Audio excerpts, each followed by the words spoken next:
tuni ibak gen khom diu ahi ai le bang ziak pathin in kaina kithawina pawmlo a Abel kithawina pawm ahem ti thupi mang chain pathin thu to kitukin bak holim khom lehin udom kasa thil sim thu Genesis bungli chang thuma pat changa chani laksim masaitin hon hong chi zel in kaina chun lalpa kinga la ding in alowa thaiga ping te chu ahun choya chule Abel in le belam te laka aping masapien asalak ale aphat na pen te chu ahun lana lalpa chu Abel le athil la da chun akipaga himale kaina le athil pik achun akipak pui ajik chu jijik chun kaina chu alung anama ma amel chule athim ke kuizing tai Zia Bible chang simna pathin akichin ma jing kaina thilat pathinin apompu Abel thilat apoma jichukui sontam pi honso pi pata mitam pi te alpuina hingai tin le gingsa jikachun dawnhuna kitup tak mulawa than mol elalir san pawl le tamai the hi ahinla tuni hin theidan dan in Bible to kitukin bang gen khom le hin udum kasa bang chu hi jing talele khovela thil apan dok tu thil zo si simpa pathin alahi thil sim tu pathin hin athil sim te ding dan athil sim te chi ding dan alalem gu dan hi ala veka mihing asim zo khan le gan hing zo si chunga thuneya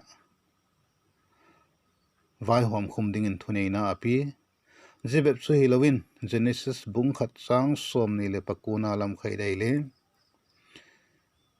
thai chi thing le aga te ho zo si la andinga ei piak ei la sim piak ei dan pathinin alagen china jikachun pathinin athil sim te ho aum ding dan akhosak ding dan te wa zo sile alaglem gut piak alagungal piak dan umahi ti amasan i din doyum kasa mihing te hin mihing ya lam ding hilikilom himala topna theina thupil te bung som le chang som ni lingan emu zai dik hin alo ding hem iti pen kha pathin ngai ala dik lo atopna theina hi thei hi zeban kita chun isai bung som nga lenga changi le changku achun kalampi te chu naulampi te to kibang pun ka ngai tu na le no ngai tu na to kibang pui lalpan alati lalpa ngai tu na to kitu ka thillat ama kinga ilat khang lo wai le chu pawmlo ding ma chu ahi ai lalpa ngai tu na to kitu ka ama lampi to kitu ka thillat ilat ai le chu pathin kipak pi ding ahi Bible mundang pathin thupi dan mingte to pathin akhi dan wagyan be chep na lai hitin koren le khathot pakhat na bung khat chang som ni le panga na chun pathin ngol na pen korin le khathot pakhat na bung khat chang som ni le panga na ahin pathin ngol na pen chu mihing te pil pen na sangin apil zona laya pathin ngol na pen chu mihing te pil na pen sang apil zo ahi pathin halo na pen le mihing hat na pen sang mihing te hat na pen sang ha zona la ahi jikachun he dinga poi ma jing chu pathin kinga kithoina thilla la ding pen hele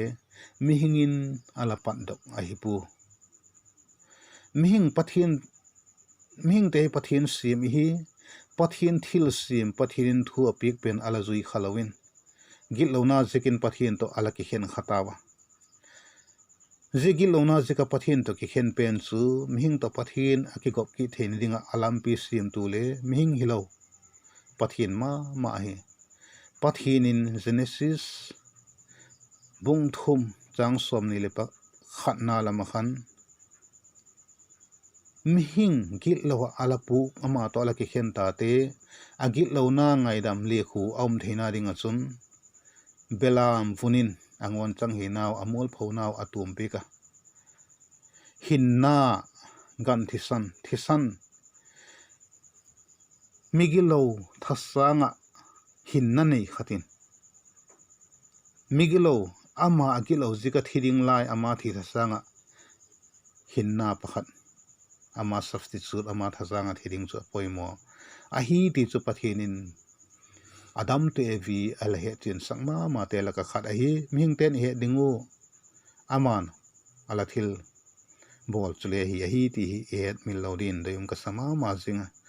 ming pat dok pu pathin lem good pathin pat dok ahi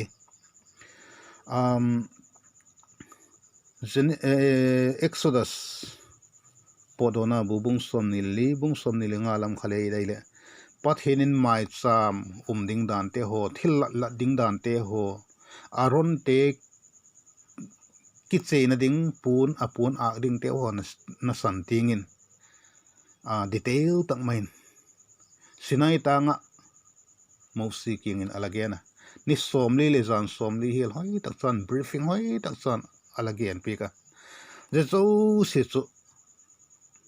mosin pathin kinga patan amute ho so sigul chun a bawl hi ti chu bangula halmang thil la ding ahem ti te hole kichian tak main pathinin a patan ma amati dan amalem gu dan alagen hi ti kha I het milodin deum ka sama ma zinga dunia I topic pen hi bangzika pathin in Kaina kithoina pawmlo Abel kithoina pawm ahem itiele Kaina hin pathin ti dan gola kithoina pathin king alan pu Abelin pathin ti dan gola pathin king kithoina alan hi tina hi chu aile pathinin kithoina ama kinga kila ding dan hi khoi taka elagen pik a hi em itiele I Bible la kichin tak main alagen lo male I Bible la ivak mu thei kichin ma jing chu adam te vi mikilo pathin to akizop ki thein dingo lampi ala sim tu pathin khan ma mihing ahung ping gilo te pathin to akinai ki thein dingo zi adam to pathin ki khenta akinai ki akizop ki theina lampi pe no kha ahi ti kha gen se selawa I he dinga poimo I he jing thei dinga pathinin ala koi chu ahi ti I he sai le I he thakdin doyum ka sama ma zinga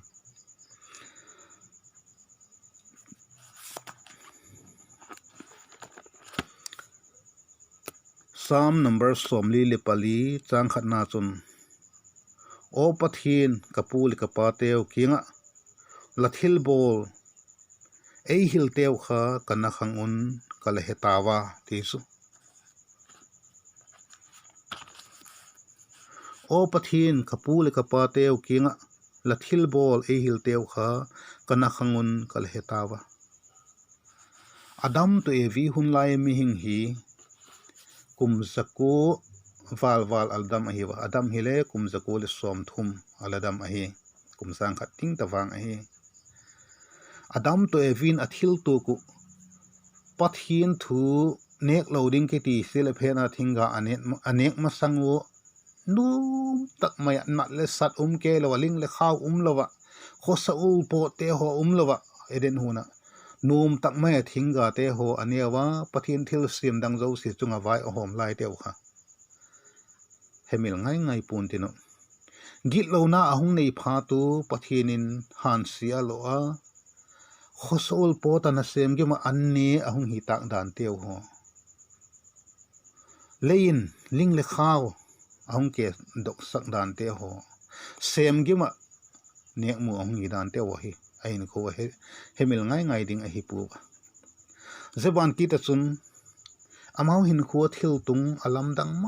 ma alam dang top khok pen tile in le ti thei khop dinga mihing ten ki lo na bol je ko amau thiding lai kha la nek niu ni deu thiding la hiu ati pen kha amau thi thasanga thidinga pathinin belam gi lo na nei lo kan hing nun ne ma zing thata thisan luanga je belam puna chu agi lo na teu tu mai la hidan pathian to ala kicham ki da hidan teu he amau hinkhua thil tung thupi pen dam sunga het mil theilo tununga le het mil thei ta ke lo diu thil tung khat hi azi iwak hedinga poimo chu nowa tui sang let zo kha pathinin gan cha te ho hi ming ten ana inek thedinga gan cha nek theina ding thu ela piak ala hi pan a hi nowa tui sang let kha adama pata kum sang le zaguk le somguk le guk lam ala hi zema sanga chu gan cha thi ngai lo mo gan cha le kinin ngai lo pathinin thinga to thai chi hampa thing do te ho mo thai chi thingna te ho him hing andinga gan cha te to andingu pathinin ala pi hi ai ji ka chu bang ma su selo belam thisan hung ki suwa amau thim awak chan jing pen kha thil lam dang pathian to kicham ki theina lam pi kha ahin khuwa het mil theilo riu zana ai mut lup zana alup pha to la ai mut masangu alung ge lu mi thawong kilang di din ka gingsa het mil theilo ji ka chu amau hin le cha ahung nei pha to chu gil lo na kani masangu je gol din mon chu num tang mai eden huna alom ke wa pathian to le ni tak lam sinin kala ke pawl seku aman neki winati thinga kalane ko pathin eden huna pat no to ko min haksat na gen theina zo se han se loin kala mu kala thu ku himale kamul phunau ka za chakna ka gil lo na tew le khuna ding pathinin thisan suin kan keu thi thasanga thidingin belam athatin je belam vuna chu tumin thiam chan sak hi thi chu acha tew kinga kum sang khat ting dek hil ma kum zakol som thum aladam pi tew kinga chu again gen ding hi ai chu zetsu ginna kiti kha hetna ke pat hung ke pan ai mo rom te bung som sang som le pasagina khan ala ki gena Kaina hin apaten migilo thasanga pathian kinga thilla dinga kha hinna ne thisan ngai a hi ti again penu kha alanak sakpu pathian chi dan a hi ti kha alanak sakpu ama ngai tu na bepin alowa thai ga ten pathian ala howa pathian kinga ala lana pathian ti dan gol a hi lo zikin pathianin ala pawmlo hi abelin a hi lewangan anu te apate experience apata migilo khat chu ama thi sanga substitute thiding khat poi mo thisan hinna nei khat athi ngai hi ti ale he zikin agin na pen kha a hetna pata anu le pate pata hetna pata adam lewi pata hetna pat khan agin na pen kha alung thim gil tak maya hung podokin atak taka pathin kinga thilla pen kha gan hing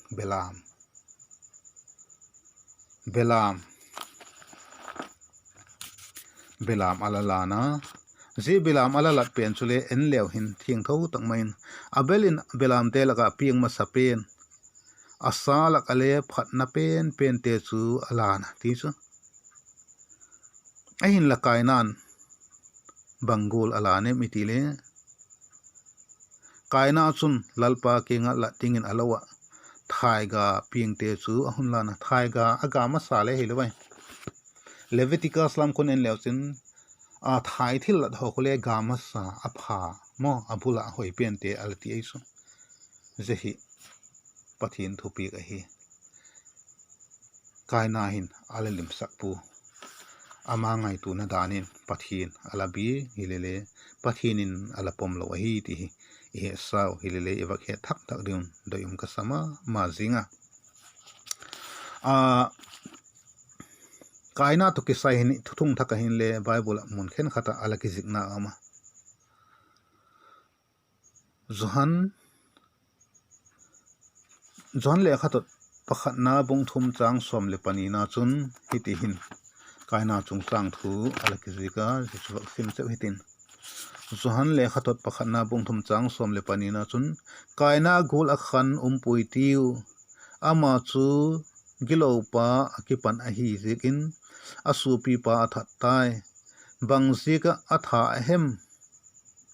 ama thil latte chu aphapun asupi pa thil latte kha adik zikin hi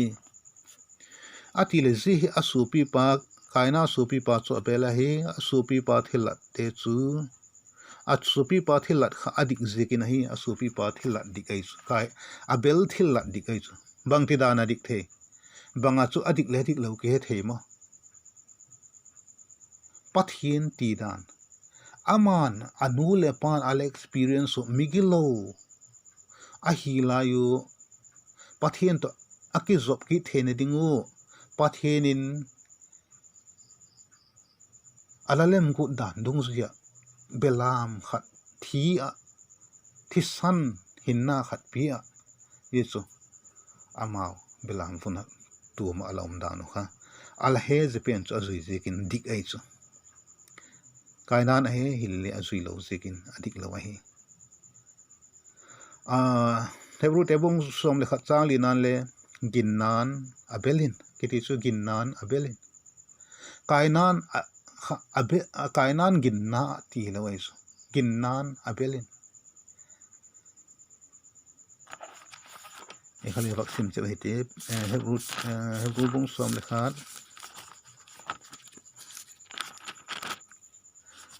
Hebrew tebung som le khat chang lina ginnan abelin Kaina sanga ki thoina phazo pathin king in alana pathin in athil piak apom zigin athil bol zik chun midik pom ahi thitamale ginna zigin thu again jingnala hi ginnan abelin Kaina sanga ki thoina phazo alan hi Kainan ahetna pat kha ginna dawtna ala sempu ahetna pen khabang malo main ala sim ala koya Abelin wang chu ginnan Kaina sanga ki thoina phazo ala la na hi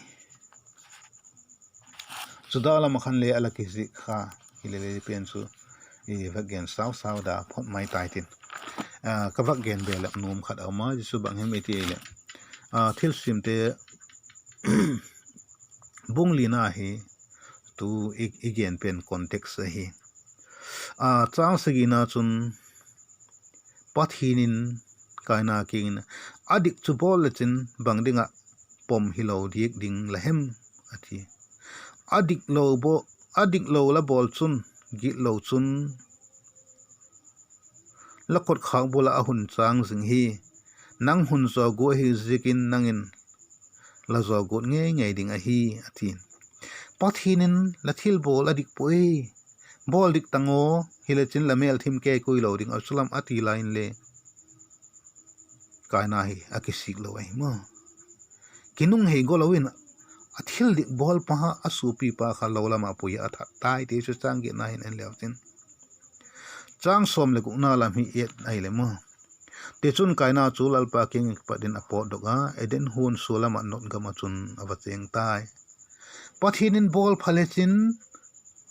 pom hiding la hi ati jing lai le u lo ma Adam to evin again pen anak sak lo be helawin ma anu to pan migilo pathin to kicham ki thein dinga hinna thisan ngai ma tial again pen apom lo be helawin pathinin bol phale chin lanau abelina bol pha dan chule la muta chula lanu lapan le gen chula bol phale chin nang le bangina pom lo dik ding lem ati lai pom lowin a bol dik zo pa thata ama pathina pat asa mang tai ti is bang zika Pathianin Kaina kithawina pawmlo Abel kithawina pawm ahem ti chu e Bible in e gen dan takachun le chu a hi ti hi e he saw hi le e he thak dun doyum ka sakma ma ziken hi new chawa gen bela pin katin kithawina te ho zo se le Pathian institute ma aman I invented Pathian invented I ming invent ai pu ma Pathian chu bangkim ai bangkim hi hinna ai pe pa hi ai sim pa hi I hindi danu ai gen piak pa hi ai gen piak pen izui lovu git lo na ama thumang lo gi lo ama to ki khen lai wole ama to ikicham ki theidi danu lampi ai ko mo pa Pathian hi je ai ko mo pen chu izui lo ai le chu ama to kicham theilo ring ma ki chu mi khat chungin thili hilin lang la thili hil na pa to la kicham ki thein dinga chu ama lung oina tiang la bol ngai ai mo nang lung oina tiang be pa la kicham pi go dai le ama lung oina tiang a ting lo ai le chu kicham theilo ring ki mai chu khenkha tin ki le sak dewen mi ki ngai dam don dan akinin la ki ngai dam ko hung do ne ka thil bol kel kha le ngai dam lo le a cho kha la hi jing ti powin awak ke no mo 80 dan tinga thil I hil na pa kinga kicham I gu jing pen khati loi Kaina hinle ama ngai da na Pathian to kicham ding alagu alai theilo ai mo e sai le he thak din doyum ka sa ji Pathianin Adam to evi gi lo na li khuding belam hinna alala pen kha ilalpa Jesu Christa khofela hunga mizo sigi lo na lamang dinga thasanga hung thidinga ang solding et sakna he mo thil lok na ai chu Pathian thil tu mizo si aringa Jesu Christa achapa thina pen prefigure mo et sak lok na pen pawmlo chun atak taka Jesu Christa hung pen chule pawmlo na he mo ji ka chun a series ma mai Hebrai chun hitin la ki gena dan Pathianin dan hung pik te ho zo si alim a hi atak tak chu Jesu Christa hi ma Hebrai te bung som chang khat na dan te ho hi shadow of good things to come thil phang tung ding te gen alim a hi khen a substance chu mo kolosa bung ni chang som de sagina chun atak tak pen chu Jesu Christa hi mo thupon bung som le thum chang gi na chun leiki sim ti la thasa belam no Adam to evi Pathian to akicham ki na pe na kha thasa belam no Jesu Christa et sakna he je pawmlo te chun Jesu Christa le pawm puwa nang le ke le Pathian to ikicham na ding a hin Pathian ti dan Pathian alalem go dan izui apoi mo a nang le ke doi dan Pathian to kicham ding I go dai le kaina go la bol khil khat he ma kichapo sak itidin Pathian ti dan sanga aman alem ti dan pen zui a hi zikin Pathian ti dan to ala kitu kha lo zikin kaina thil la chu Pathian ading pom theile hi lawai ma pom theile hi lawai Pathian le pom lawai Pathian pom hi lawai le chu ima ban chu email thim ke kuin tin god mona kum tung ding ki na lai nang le ke huk dam nai le Pathian ti dan a hi nem nang le ke thugen thim ten emotional mo charismatic de wa hung ge nu chanchin story alung sit te ho hung ge nu ehung su thasiwa hi kinuka ikapa mo emotional emotional kinga Pathian Jesu Christa lal heu dam paring pom hi ele Bible in gi lo ngai dam na again pen to akitu khan em Bible gen chu Pathian ti dan Pathian lem ku dan hi zikin iki tha ding le poi mo ai lalpan athut tamlo iwa gen khom te chu I chan thi to rin malai som pe gen lang athu zai lo le koi sundang bol be nu mi mai le ka contact number 8700519156 apada father question bol hazing hi lalpan athu chan thi to rin mai som pe tan la ki pa ke